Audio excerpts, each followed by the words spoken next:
Tu camino es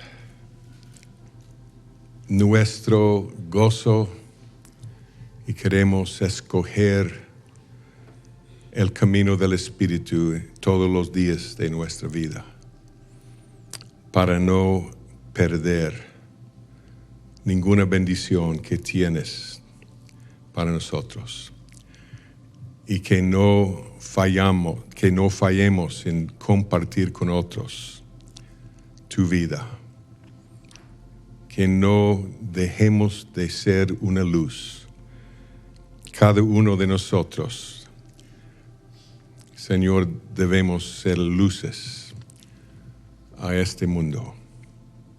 Guíanos, por favor, en tu nombre precioso. Amén. Parece ser que hay una duda sobre cuándo tienen que terminar la lectura del Evangelio de Juan 2 veces, ¿no? En esta semana. ¿Saben cuándo?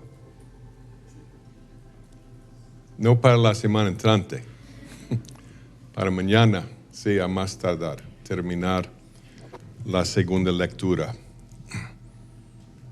Pero sin, ¿cómo se llama? Leer rápido, ¿cómo se llama eso? En inglés es speed reading. ¿Quién sabe la lectura rápida? No, lectura con oración era la tarea, ¿no? Amén. Hay un solo punto más sobre María. Y es un punto muy importante. No es uno de los insignificantes. Vamos a Lucas 2. 17 a 19 y el verso 51. Lucas 2:17, y al verlo, dieron a conocer lo que se les había dicho acerca del niño.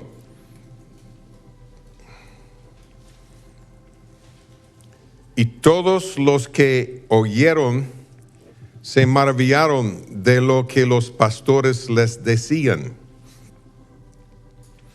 Pero María guardaba todas estas cosas, meditándolas en su corazón. Luego, cuando Cristo tenía 12 años y estaba en el templo, 51, y descendió con ellos y volvió a Nazaret y estaba sujeto a ellos, y su madre guardaba todas estas cosas en su corazón. Sabemos no solo de estas escrituras, sino vamos a ver otra, que sin lugar a dudas, María sabía guardar secretos. María sabía guardar secretos.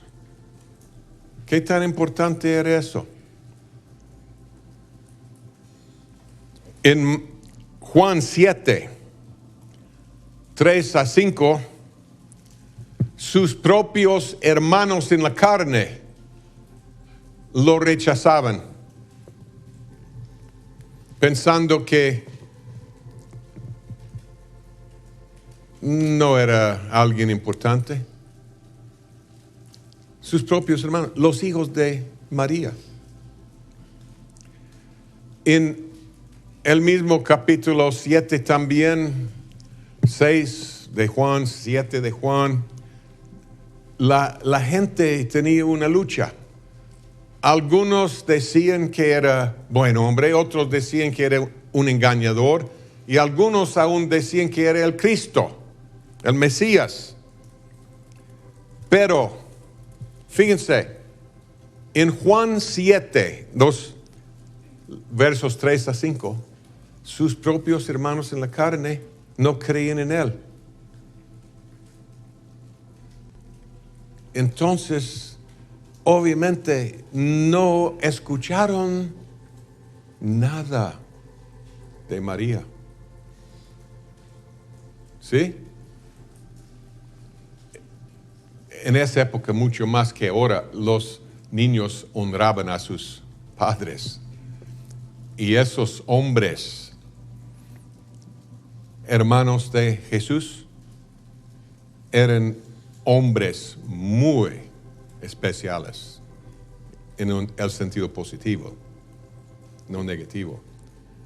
Un hermano de él era Santiago. ¿Sabían ustedes eso? Él escribió el libro de Santiago.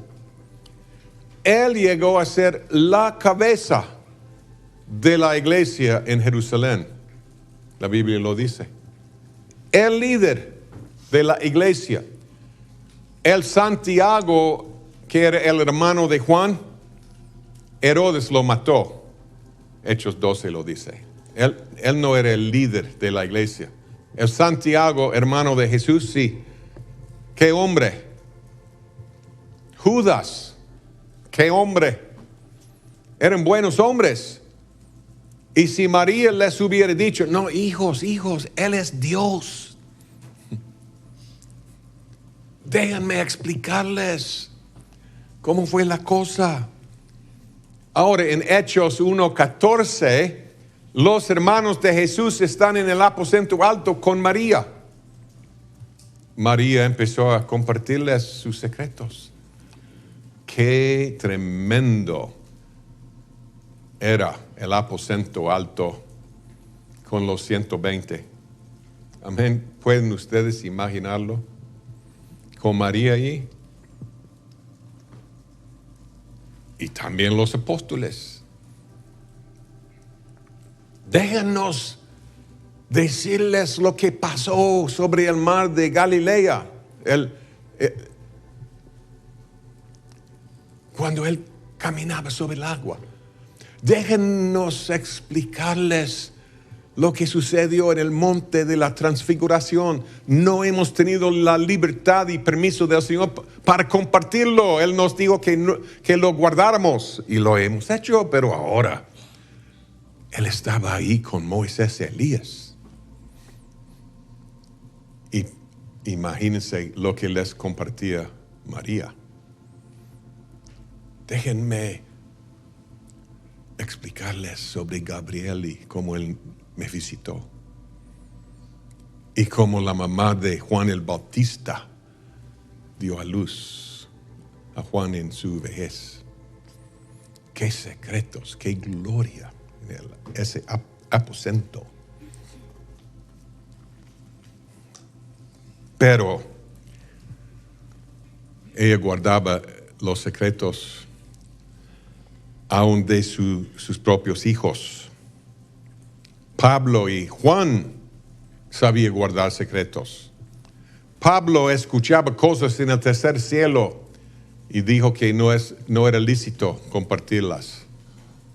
Nunca lo hizo. Juan escuchó 7 mensajes. En el Apocalipsis 10:4, el Espíritu le dijo que no escribiera su mensaje. No lo hizo. Ahora, es sumamente importante que aprendamos a guardar secretos. Y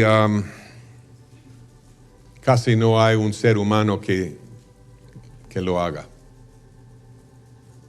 Casi no hay un ser humano que puede guardar un secreto.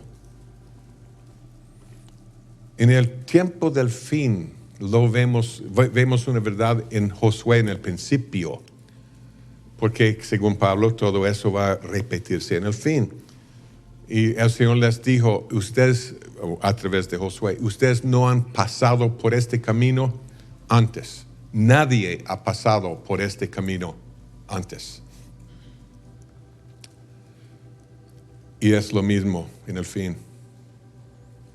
Tendremos que entender cosas que nunca han sido entendidas en la iglesia. Pero el Señor no va a compartir con nosotros sus secretos si no podemos guardar secretos. Pensemos por un momento.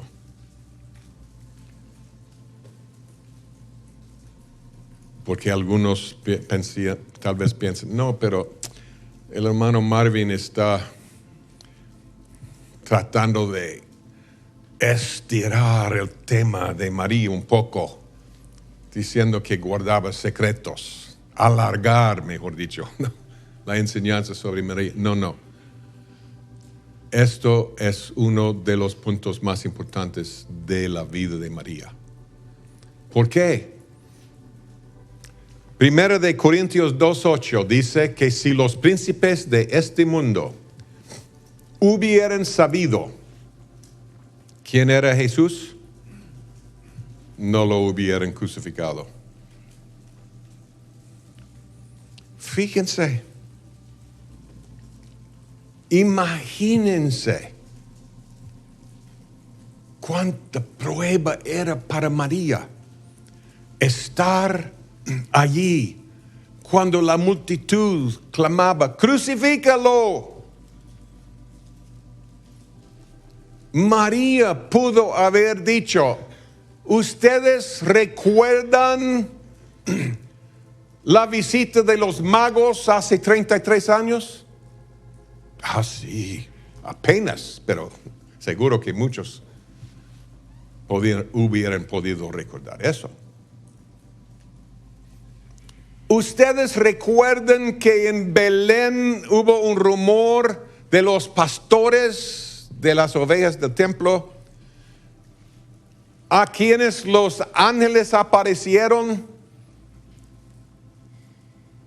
Sí. Yo soy la madre, él es el hijo. Ella les pudo haber dado un montón de pruebas que nosotros ni sabemos. ¿No lo cree? Cosas que sucedieron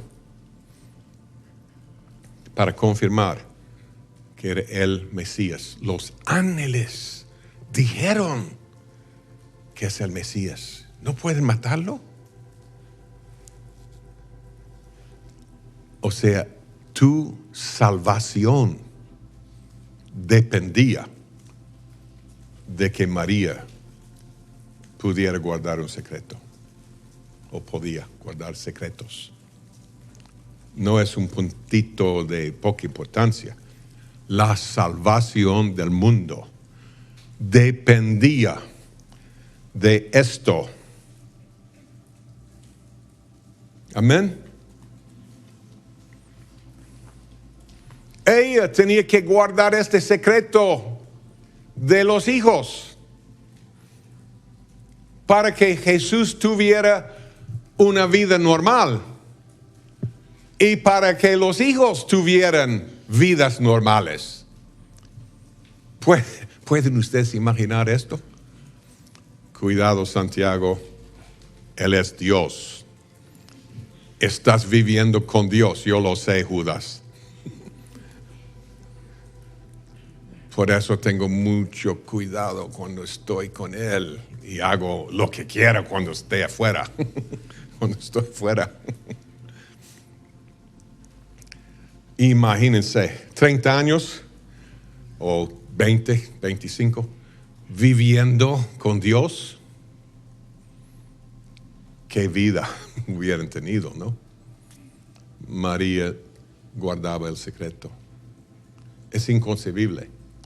Cualquier madre tendría una batalla tremenda en ver la multitud matando a su hijo, ¿no lo creen? Pero imagínense la batalla que tenía María, que no era solo su hijo, sino que era Dios mismo. ¿Ustedes van a matar a Dios? Silencio. Sin una palabra. Qué mujer. Ahora, no estoy exagerando la cosa. Amós 3:7 dice que el Señor no hará nada sin revelar su secreto a sus siervos los profetas. ¿Tú quieres recibir secretos del Señor? Sí. ¿Quién no quiere tener secretos? Pero como la Biblia dice, Dios nos hizo en su imagen y a su semejanza. Somos semejantes a Él. Y si tú le cuentas a un amigo un secreto que tienes, ¿qué le dices? No vas a decírselo a nadie más. La razón es que tú vas a querer decírselo a todos uno por uno. Y que Él no lo haga. Dios es igual. Si Él nos da un secreto, pero no vas a decírselo a nadie más. ¿Por qué? Porque yo quiero decidir quién va a oír mi secreto. Que tú no decidas. Y no es por orgullo, es por sabiduría. Él no quiere que sus secretos dejen de ser secretos pregonados por todo el mundo.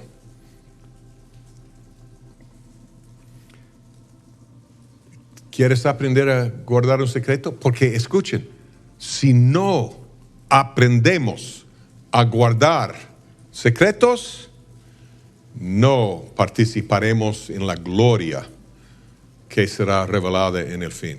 Así es de sencillo. Y muy pocos guardan secretos y la mayoría se burlan de la idea.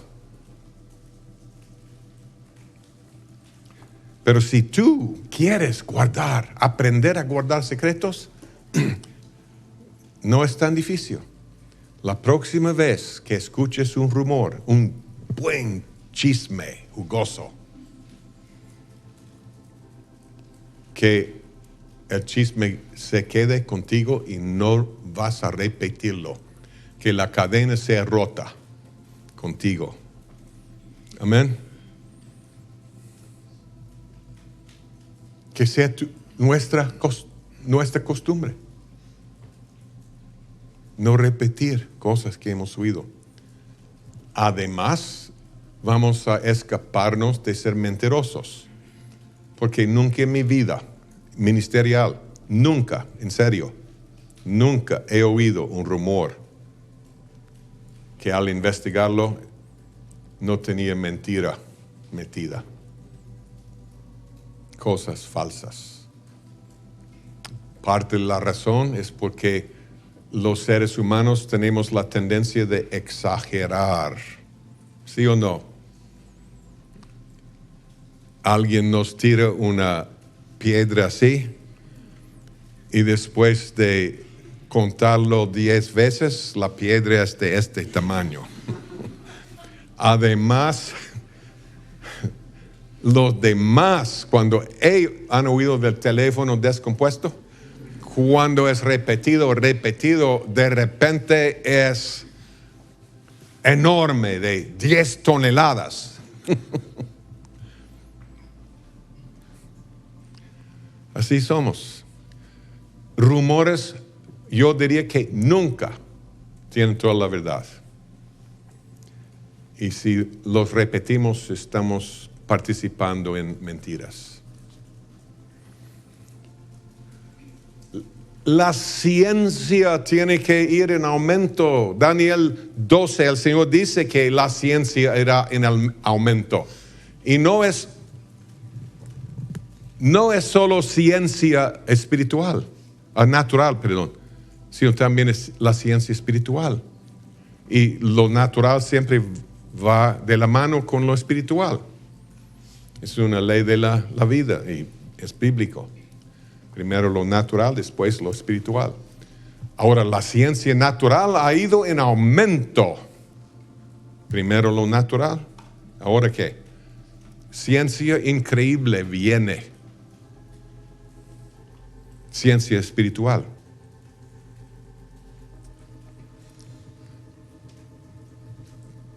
La mayoría de ustedes son jóvenes y realmente no han vivido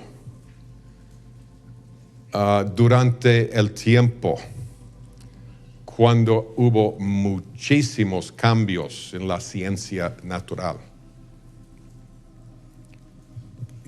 Yo recuerdo mucho tiempo atrás, cuando el presidente de los Estados Unidos dijo que íbamos a ir a la luna, pero fíjense, yo recuerdo carros viejitos. Mi hermano tenía un carro que era el segundo carro producido por Ford. Uno de esos, abiertos, sí. Y ahora imagínense, entrar en un carro y poner la temperatura así, frío, caliente, lo que sea. Pero,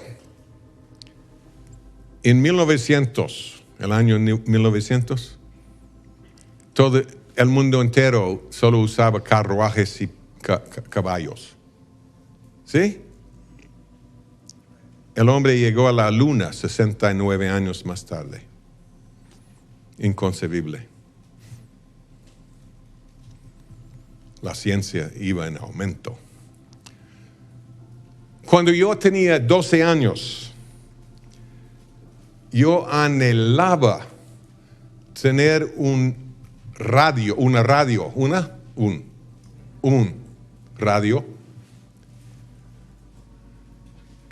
de los más caros y bien conocidos, la tecnología más moderna de 8 transistores. 8 transistores. En el dinero de hoy costaba $400. Y ahora, en un chip de la computadora, a veces hay 7,000 millones de transistores. 8, 7,000 millones. La ciencia ha ido en aumento. ¿Sí? Calculan que entre 1900 y 1970 se duplicó, no estoy seguro totalmente de mis números, pero aproximadamente se duplicó la ciencia humana. La última vez que leí sobre eso, la ciencia total de toda la raza humana está duplicándose cada año o menos. Inconcebible. O sea, 2, 4, 8, 16, 32, 64, 128. Eso es duplicarse. Y así sigue. El hombre tal vez hoy está aprendiendo 500 veces más en un año de lo que la raza humana aprendió en 6,000 años. Inconcebible. Pero la ciencia espiritual irá en aumento también, como nunca. Y los únicos que van a recibir esa ciencia son aquellos que saben guardar secretos. ¿En serio? Porque harían demasiado daño si anduvieran por todos lados exponiendo los secretos de Dios. Un ejemplo en lo natural. Un ejemplo sencillo. yo no quería ser químico. Y originalmente yo quería ser físico, se llama, nuclear. Y estudié la física nuclear. Aprendí a hacer la bomba atómica. Ahora, yo tenía ese secreto por muchos años, pero si yo hubiera sido terrorista, ya habría muchas ciudades en ruinas. Porque es fácil hacer la bomba atómica. Y algunos dicen, no, pero hermano, si fuera cierto, ¿por qué los terroristas no están detonando bombas atómicas? Paciencia. Eso viene pronto. Yo lo decía por 45, 50 años que es cosa de niños hacer una bomba atómica. Y ahora yo tengo un artículo del gobierno federal de los estados en la primera plana que salió hace como 4 o 5 años, en la primera plana del periódico de mayor circulación del mundo. Finalmente el gobierno federal de los estados lo admitió, que cualquier grupo terrorista puede construir la bomba atómica y ponerla en camiones, pick-ups, dijeron. Ustedes dicen troca, ¿no? En México. ¿Cómo es? En Tex-Mex es troca, un pick-up. En un pick-up pequeño y meter la bomba en las ciudades. Es un hecho, ya. ¿Y los islámicos no están haciéndolo? Sí, están haciéndolo. Y están esperando el momento indicado para tomar control. Pero confrontamos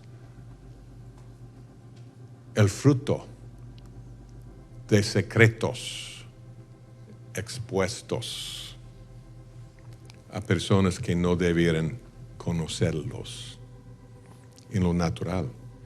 Pero lo mismo sucedería en lo espiritual. Mucho daño, mucho daño. Entonces, si no sabemos guardar secretos, primero olvídate de ser un pastor, un ministro. Porque yo conozco a pastores que no pueden guardar secretos. Si una oveja llega al pastor buscando consejo y confiesa que tiene estos problemas, toda la congregación el próximo domingo sabe que algún hermano llegó esta semana y tiene este problema y y el otro. Y ellos saben quién era. Entonces pronto nadie va a ese pastor, no tienen confianza. O sea, no estoy hablando de algo teórico. Yo sé que eso es lo normal en el cuerpo de Cristo. Hay muy pocos pastores que pueden guardar un secreto. Y pronto no tendrán congregación. Nadie tendrá confianza en ellos. Todos van a buscar a alguien confiable. Señor, ayúdenos. Ayúdenos. Amén. Y pastor, si el Señor no puede mostrarte algo acerca de tu gente sin que lo digas, Él no va a mostrarte la condición de tu rebaño, porque harías demasiado daño. El Señor quiere mostrarnos lo que personas están haciendo para bien o para mal, pero no debemos pregonarlo. El Señor me mostró la semana pasada que el hermano fulano está viviendo en adulterio. Cuidado, hermano. No, eso sucede. No, tal vez no así, pero casi, casi. Ahora, yo les dije que ya terminamos el hilo de María, el tema. ¿Ok? Ahora, el próximo tema en la vida de Cristo es su Padre terrenal. Su Padre terrenal. Pero, cuando Cristo tenía 12 años, a través de él, sus padres terrenales recibieron una revelación de su Padre espiritual, celestial. Vamos a Lucas 2:49. Recuerden que José y María llegaron a Jerusalén para la Pascua. Cuando Cristo, cada año llegaban. Pero cuando Jesucristo tenía 12 años, y esto para mí es impresionante, impactante. Cuando tenía 12 años, ellos salieron entre la multitud de personas que regresaban hacia el norte, regresando a casa, y ni se dieron cuenta de que Jesús no estaba con ellos. ¿Cómo? Nosotros lo hacemos con frecuencia. Salimos de un lugar, vamos y hacemos esto y lo otro, estamos tan afanados y tan interesados en otras cosas y ni nos damos cuenta de que Jesús se quedó atrás. No está con nosotros. Ahora es un lado de María que no queremos indagar más en esa área, pero María no estaba cuidándolo en cada segundo, para bien o para mal. Pero, escuchen, eso es un ejemplo del ambiente que existía entre el pueblo verdadero de Dios en esa época. Ellos no tenían que guardarlo cada segundo, porque hay muchachos aquí perversos y pornografía y todo. No había necesidad. Y viajaron un día asumiendo que, como siempre, él estaba con sus amigos, con sus tíos, sus tías, con alguien. Y cuando ya era tiempo para dormir esa noche, y tío Sam, ¿viste a Jesús? No. ¿Y tú, tío Ezequiel? No, yo tampoco. Nadie aquí sabe dónde está Jesús. ¿Dónde está Jesús? No. Ay, no. Regresaron y 3 días más tarde encontraron a Jesús en el templo, sentado con los encargados, los grandes doctores y escribas, fariseos, saduceos, y ellos haciéndole preguntas y él respondiendo con sabiduría que ellos nunca habían oído. Imagínense, ¿qué escenario, ¿no? Un muchachito de 12 y sabe mucho más que todos ellos.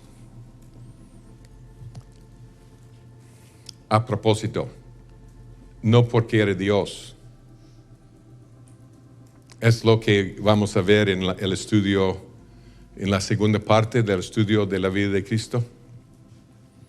Cuando Cristo, se despojó a sí mismo en el cielo, dejó atrás su gloria, su poder, su ciencia, todo lo dejó atrás y se hizo bebito.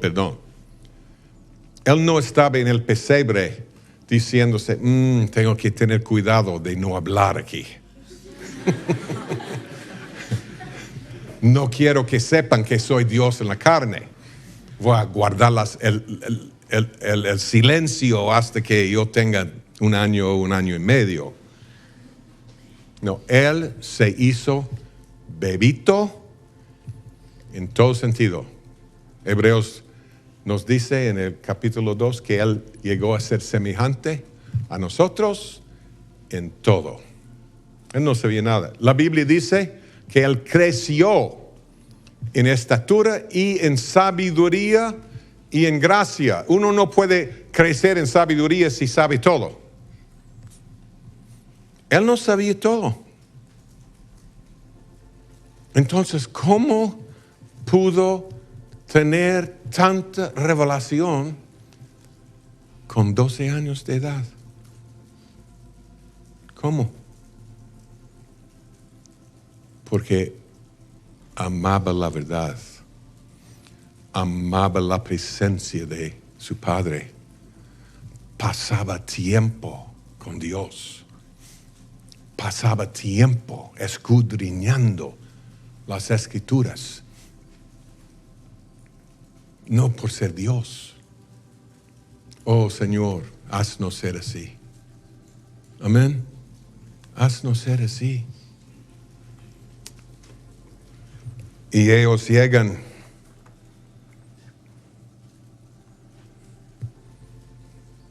y ahí está, en el templo. Y fíjense en lo que Él les dice en 2:49. Entonces Él les dijo, ¿por qué me buscabais? Oh, qué pregunta, ¿no?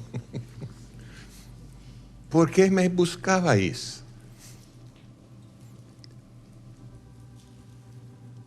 ¿No sabíais que en los negocios de mi Padre me es necesario estar?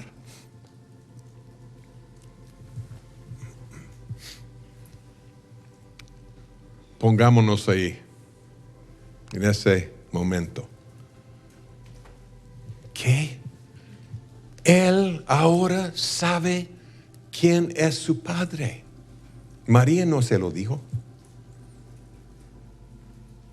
Imagínense. Cristo tenía que tener semejante a nosotros en todo y crecer como un niño normal. Imagínense cómo hubiera sido si María le llega y dice, hijo, cuídate. Tú eres Dios. Tú eres el creador de este universo. Tienes que tener cuidado de vivir bien delante del Padre, ¿no? No. Nunca le dijo tal cosa. Y aquí llegan. ¿Y por qué? ¿Por qué hiciste eso? Esto, hijo. ¿Y ustedes no saben que tengo que estar ocupado en los negocios de mi Padre? Espérate, Jesús. Los negocios de José no es enseñar en el templo. Ellos sabían, él sabía. Él acaba de tener lo que los judíos llaman su bar mitzvah. ¿Cuántos han oído de ese término? El bar mitzvah. Hay varias cosas que suceden, pero es cuando un muchacho tiene 12, 13 años.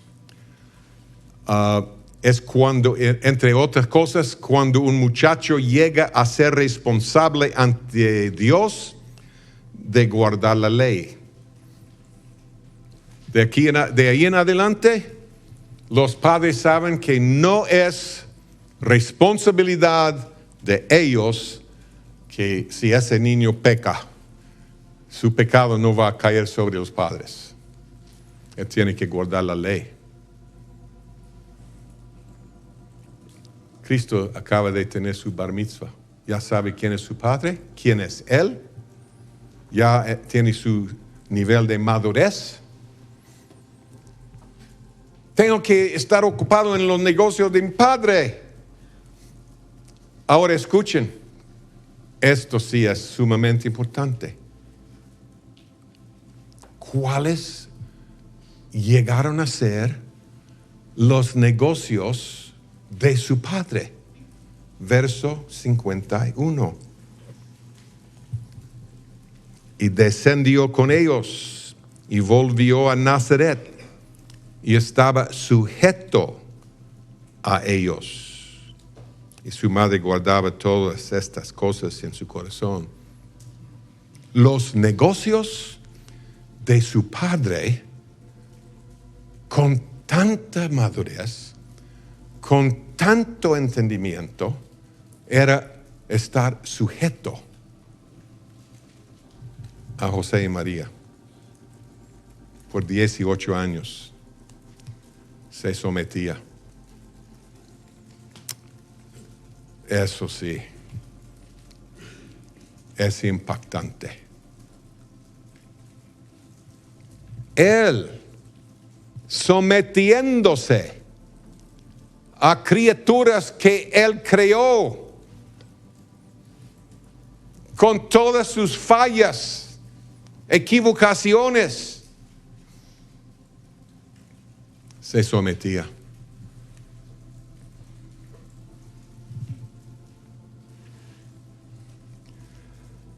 Y hay muchos hoy en día que no creen en la importancia de la sujeción. Queremos ser como Jesús, pero no exactamente como Jesús. No sometiéndonos a hombres falibles que pueden fracasar o fallar.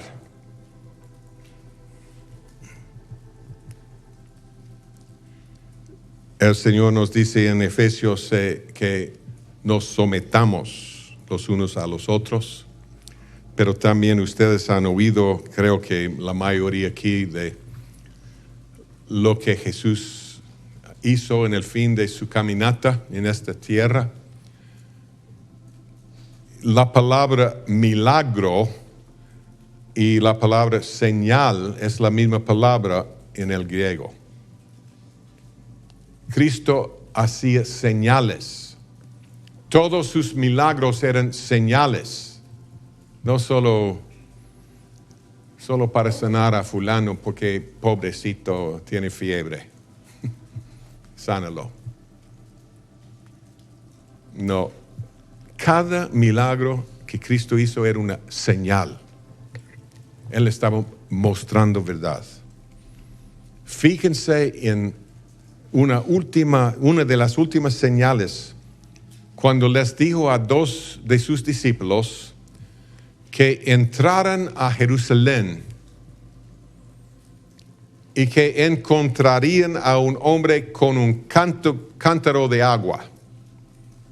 Y les dijeron que lo siguieran. Ahora, en primer lugar, los discípulos, esos 2, seguramente tenían sus dudas, porque los hombres no llevaban cántaros de agua. Era trabajo de mujeres. Eso sí es histórico, y además aún hoy. Hermanas, muchachas, cuando se casen, cuida a tu marido, que no esté afuera con la escoba, limpiando la acera, porque los vecinos van a decir, ya sabemos quién lleva los pantalones ahí.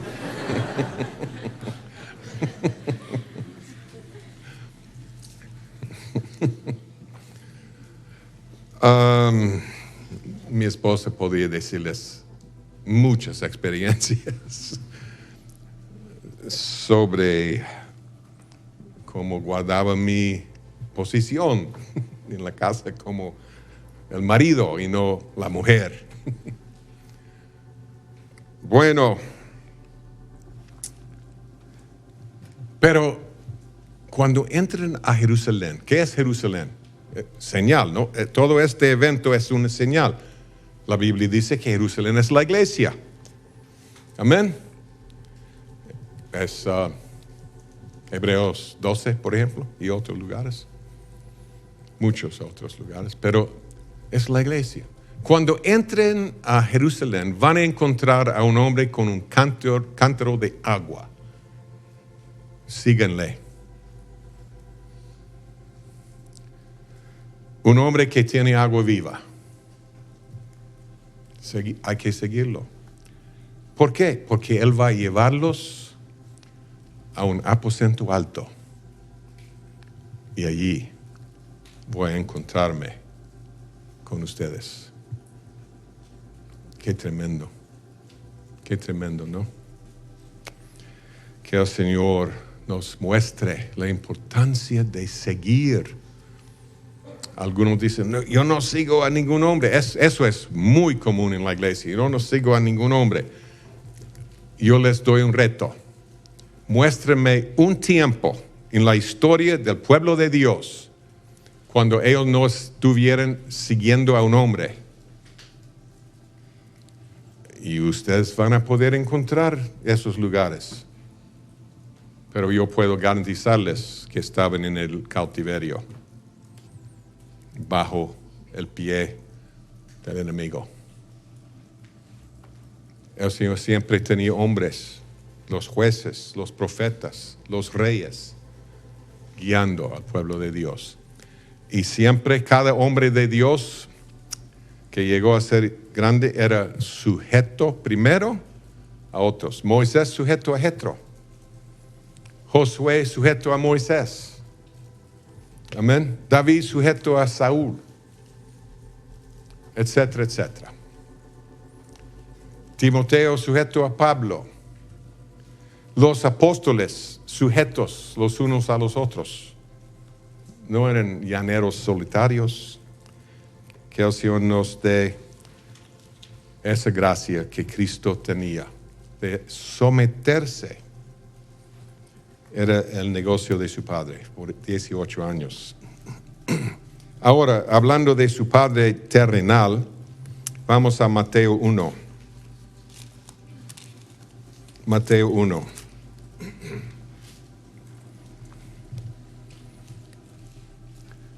Mateo 1:19, José, su marido, como era justo. Era un hombre justo. Y no quería infamarla, quiso dejarla secretamente. La palabra es divorciarla. Cuando él se dio cuenta de que María ya estaba esperando un bebé, él siendo un hombre justo,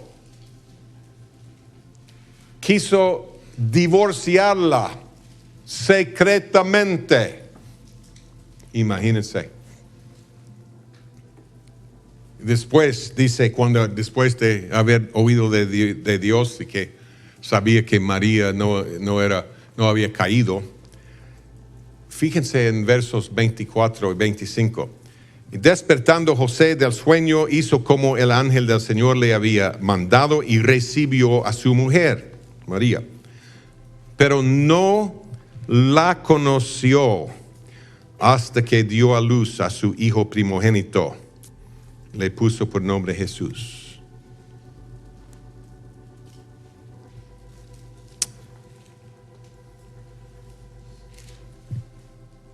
Un hombre justo, un joven.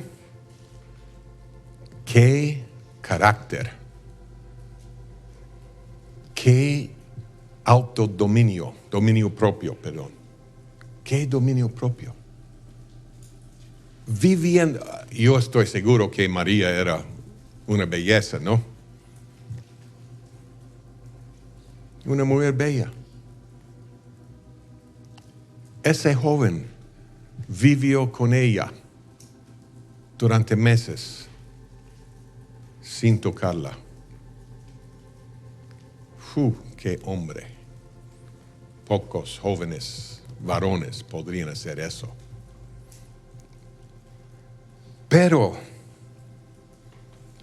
un hombre justo, sí, pero haciendo la justicia con misericordia.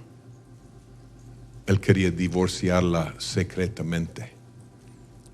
Porque en esa época, cuando un hombre divorciaba a una mujer, ponían rótulos en la plaza central. José se divorció de María. Firmada y sellada la carta. Él no iba a hacerlo, él iba a hacerlo secretamente. Un hombre justo, verdaderamente justo, es un hombre misericordioso. Señor, en tu ira acuérdate de misericordia. José era como el Señor en ese sentido. Amén. No, José no era un don nadie. Vamos a ver un momento lo que él hizo. No era cualquier hombre que el Señor dijo, él va a ser el padre terrenal de mi hijo. No. Era una joya muy especial como María. El Señor no anda en búsqueda de personas legalistas, duras, ásperas, pero justas. Soy justo, entonces quítale la cabeza. Pecó. Ahora hay un balance. El Señor mismo a veces dictamina que la muerte es un balance delicado para cualquier líder entre juicio y misericordia. Porque hay muchos muy fuera de balance. Un pastor muy conocido en los Estados Unidos ha pasado hace poco por una tormenta. El líder de la música en su iglesia, un hombre latino súper conocido, salió por todos lados a la noticia, la verdad es homosexual. No el pastor, sino el músico. Todos aquí saben quién es, no voy a decirles el nombre, pero salió que es homosexual. Entonces, ¿qué? El pastor cambió su convicción sobre homosexuales. No es problema. ¿Qué? El Señor dice, quítale la cabeza. Quítale de su posición. Dice, y cambia su prédica sobre homosexuales. Eso no es misericordia de Dios, eso es compasión humana. Y necesitamos saber la diferencia entre la misericordia de Dios y la compasión humana, haciendo componendas con Satanás y con el pecado. Pero el Señor no busca gente legalista que es dura y áspera y sin misericordia y no es una oportunidad para ti. No, el Señor quiere guiarnos en todos los juicios y lo que dictaminemos. Lo vemos en Génesis 3. Lo hemos estudiado en el curso de Génesis. Cuando Adán y Eva cayeron, el Señor entra al huerto y todito de lo que el Señor hizo en ese juicio, lo hizo con misericordia. ¿Recuerdan cómo Él entró? Yo sé cómo entraríamos nosotros, ¿no? ¿Cómo entraríamos nosotros? El Señor tenía un corazón quebrantado, su creación. El hombre, la gloria de su creación acaba de caer. Creo que nosotros entraríamos así. Adán, sácate de detrás de ese árbol, yo sé lo que has hecho. Pecador. No. Entra diciendo, Adán, ¿dónde estás? Quiero caminar contigo, Adán, hoy como siempre. ¿Dónde estás, Adán? Aquí escondido, Señor. ¿Y por qué? ¿Has comido de la fruta? Dándole toda la oportunidad de llegar a la luz y confesar su pecado. Y Adán lo primero que hace es culpa de ella. ¿Qué, Eva? Culpa de la serpiente. ¿Y saben quién fue juzgado primero? No la serpiente, el Señor mismo aceptó la primera parte del juicio, que Él iba a llegar para destruir la serpiente. Que Dios. Y después, cada detalle de ese juicio, lo veremos en el estudio de Génesis, era con misericordia. Cuando Él los lanzó fuera del huerto, no era dureza.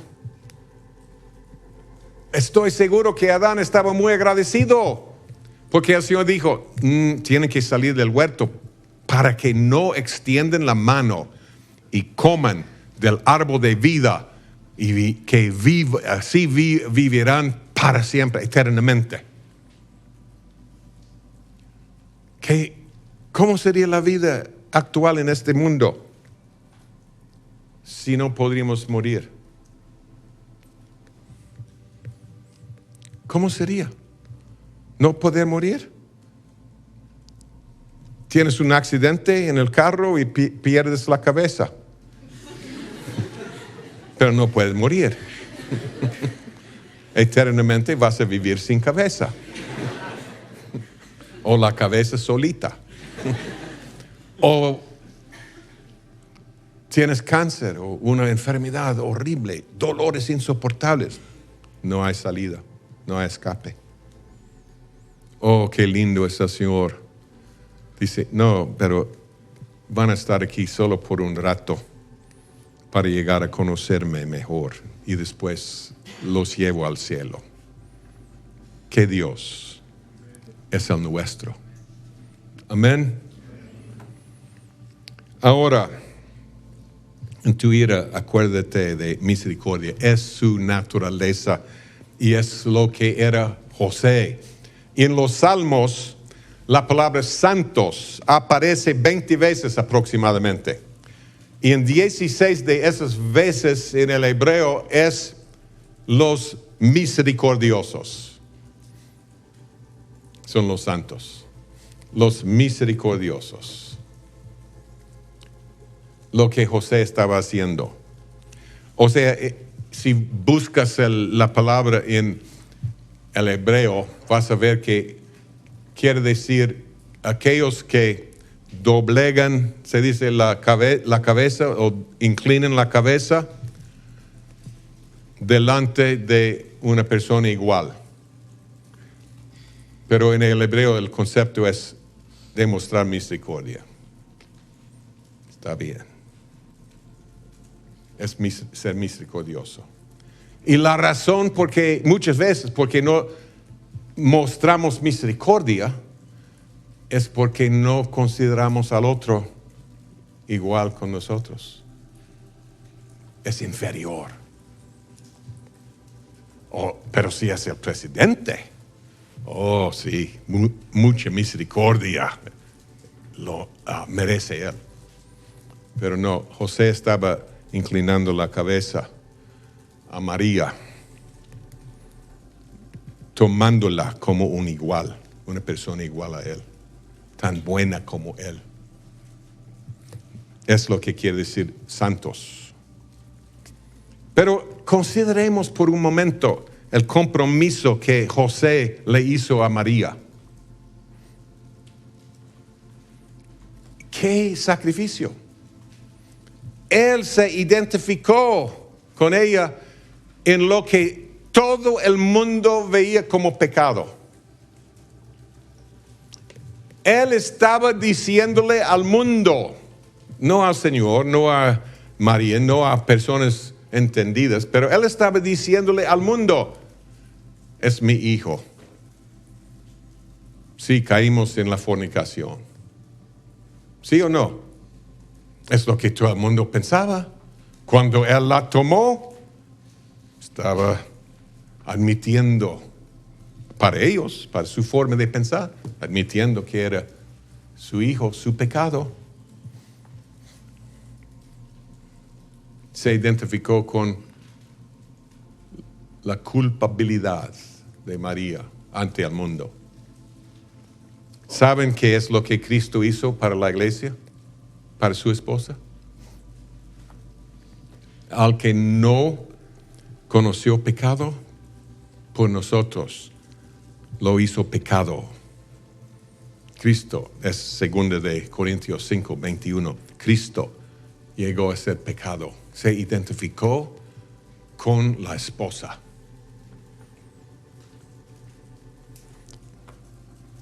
Es lo que Adán hizo con Eva inicialmente. ¿Cuántos hemos oído de que Adán era mal cobertura, falló como marido, no estaba ayudando a María? ¿Cuántos hemos oído cosas así? ¿Nadie? ¿Unos? Algunos, sí. Adán la falló. Espérense. La Biblia dice que Eva pecó, no Adán. Y la definición de pecado en Romanos 3 es ser menos que la gloria de Dios, no tener la semejanza de Dios. El Señor nos hizo con su imagen y su semejanza. ¿Sí? Y al perder su semejanza, al estar en una posición menos que la gloria de Dios, su naturaleza, es pecado, según Pablo. Porque es algo en contra de la voluntad perfecta del Señor. Es pecado.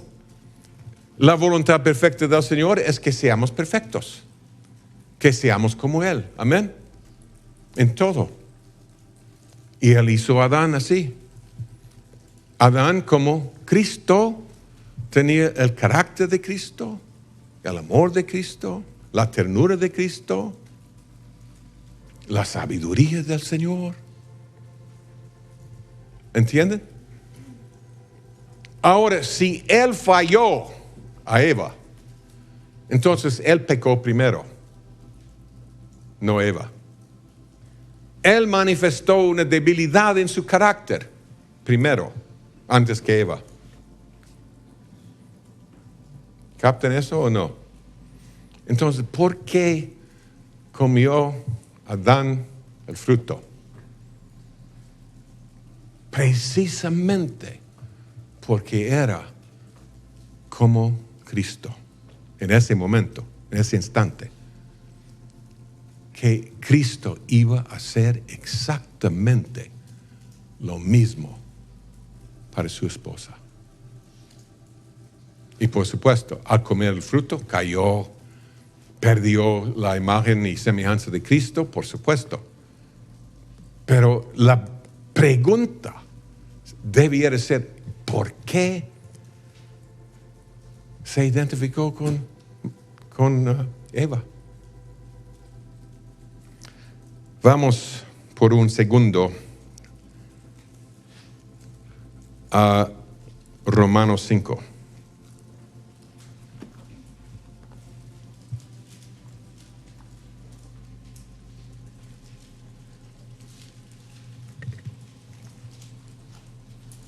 Pablo explica esto.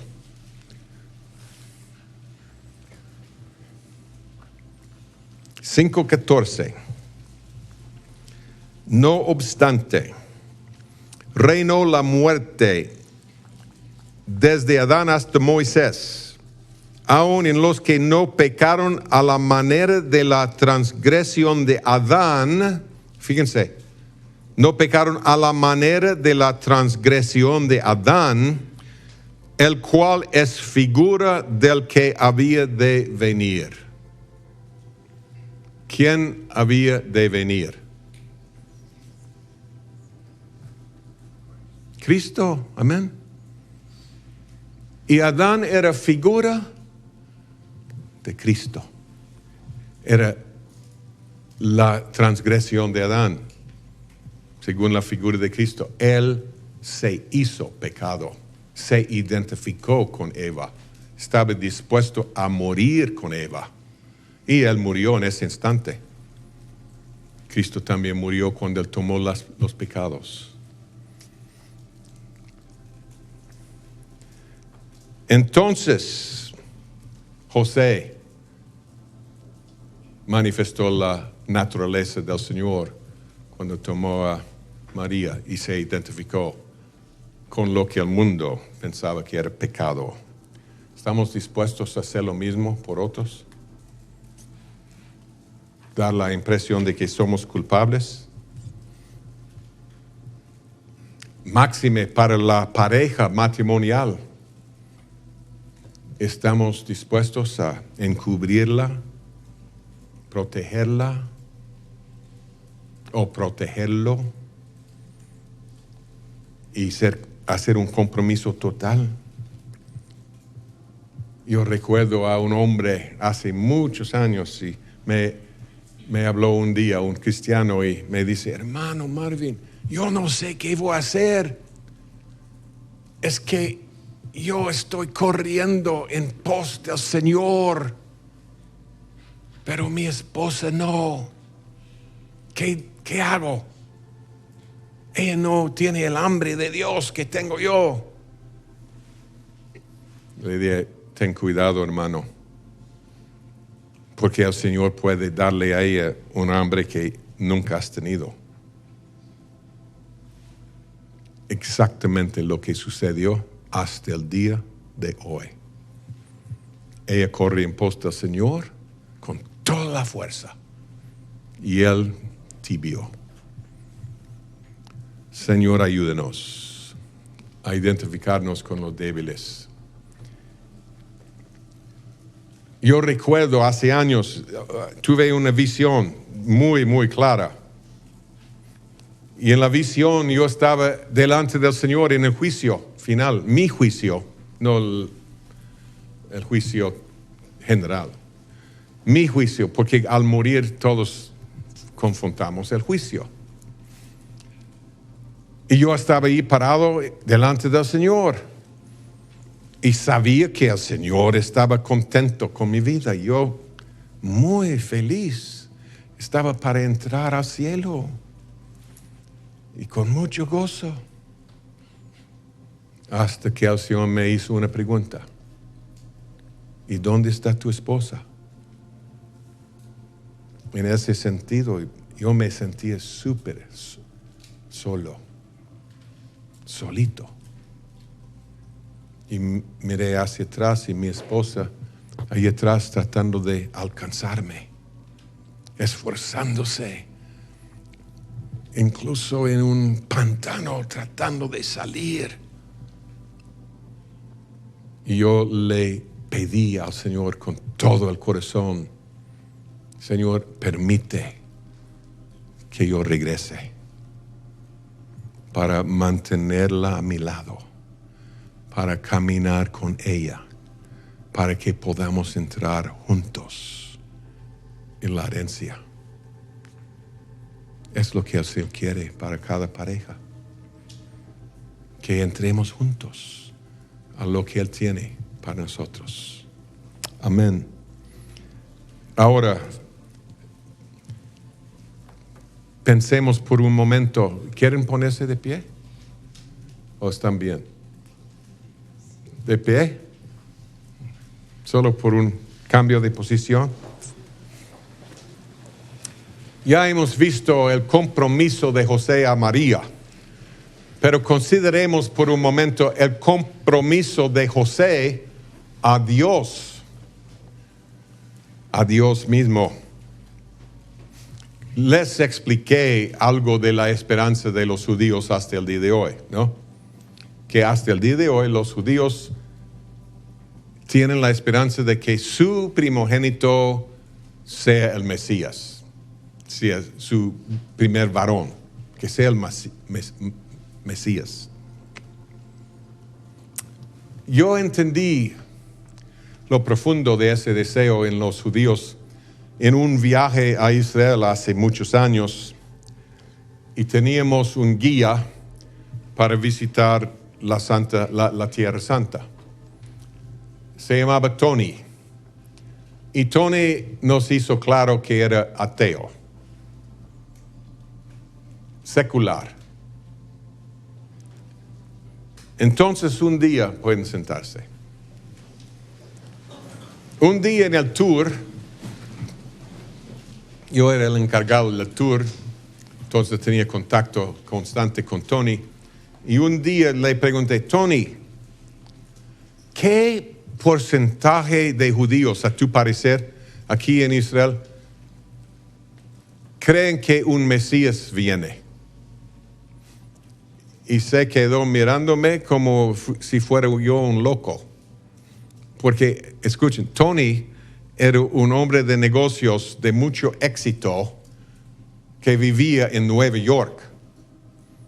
Y se trasladó de la comodidad y riquezas de Nueva York para ser un guía de turistas que casi no ganan. Muy poco. Y con una esposa. Entonces, Tony, yo no entendía por qué un hombre como él, ateo, haría un sacrificio así. Tony, ¿qué porcentaje de judíos creen que un Mesías viene? Me quedó, ¿cómo? Todos nosotros creemos que el Mesías viene. No estaríamos aquí si no lo creyéramos.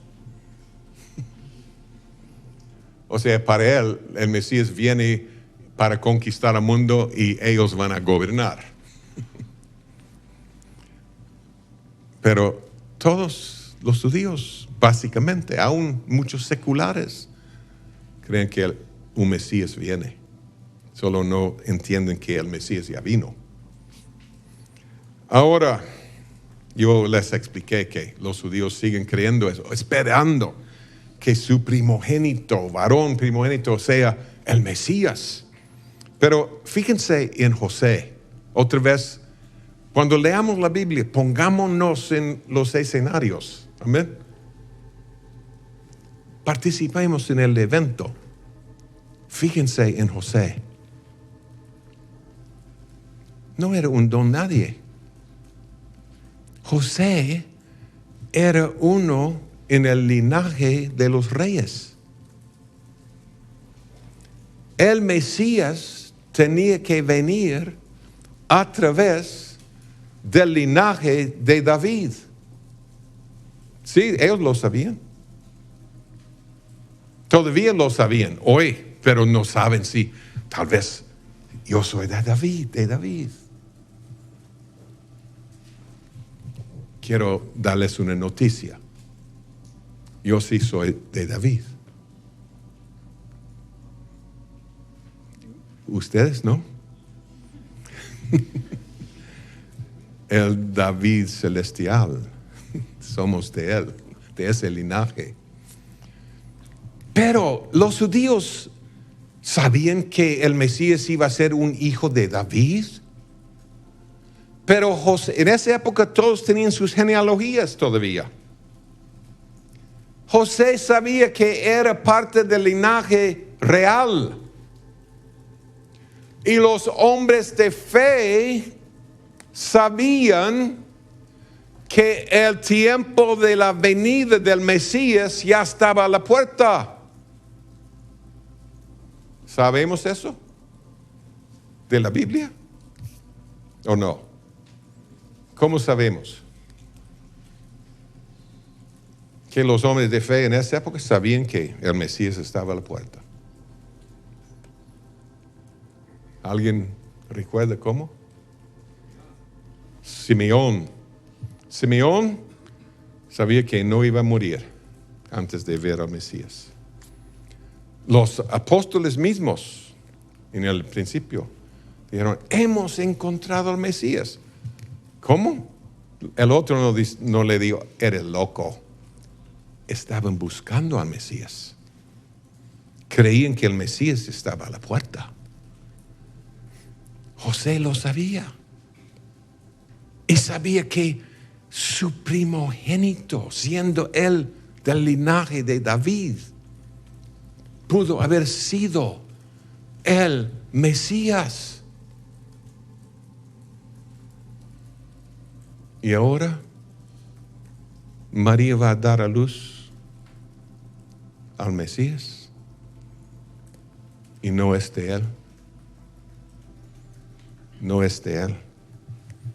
Qué compromiso que le hizo al Señor. Amén. Era un hombre de fe y él tenía sus esperanzas. Sabía que era un candidato de primera clase, por decirlo así, de ser el padre del Mesías. Y considerando lo que el primogénito significa para un judío, es también otra cosa. Como Jacob dijo, Rubén, tú eres mi primogénito, mi fortaleza y el principio de mi vigor. Es como cualquier primer fruto, aún en plantas. Todo el vigor, la energía de la planta es dirigida hacia ese primer fruto. El primogénito es el heredero de la familia, bíblicamente. Entonces, fíjense en lo que José estaba poniendo sobre el altar. Era la muerte de su visión. Como Abraham poniendo a Isaac sobre el altar. Su meta, su visión, su gozo. Pero no solo en ese momento de tomar a María como su esposa. Imagínense el sacrificio diario para José durante los próximos 30 años. Jesús, como un niñito, llegaba al taller de carpintería y todo el mundo decía, el primogénito de José. Y José sabía, no es mi primogénito. Yo puse sobre el altar hace años mi visión, mi anhelo, mi meta, mi gozo, mi esperanza.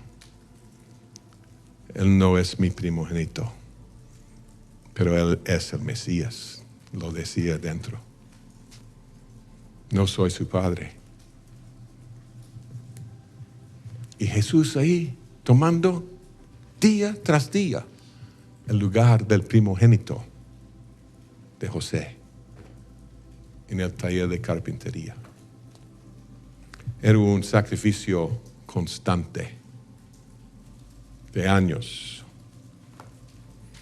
Y podemos ver en José lo que Cristo mismo dijo. Si perdemos nuestra vida, la guardaremos.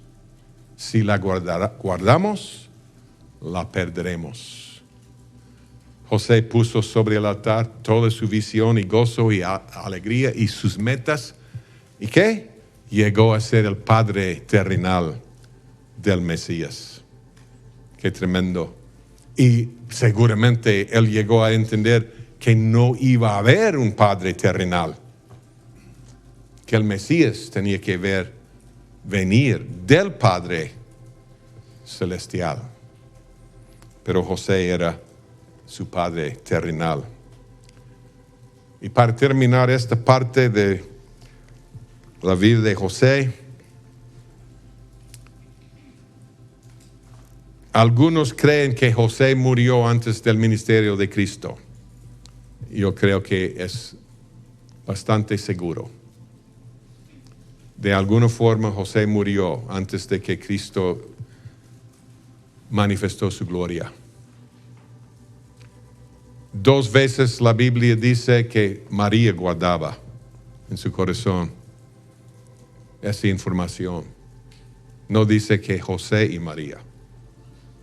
Parece ser que José tal vez no tenía la gracia que María tenía de guardar secretos. De ser así, José tenía que morir. Amén. Porque él se hubiera puesto de pie para rescatar a Jesús.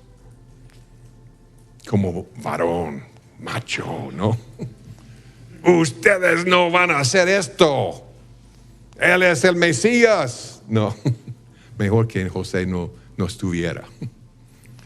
Y la Biblia nunca menciona otra vez a José. No menciona a José en el aposento. Él no estaba, por lo visto.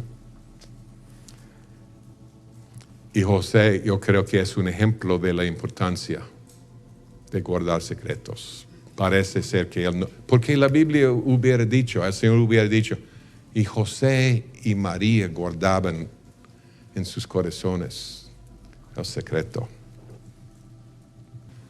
Amén. Que el Señor los bendiga.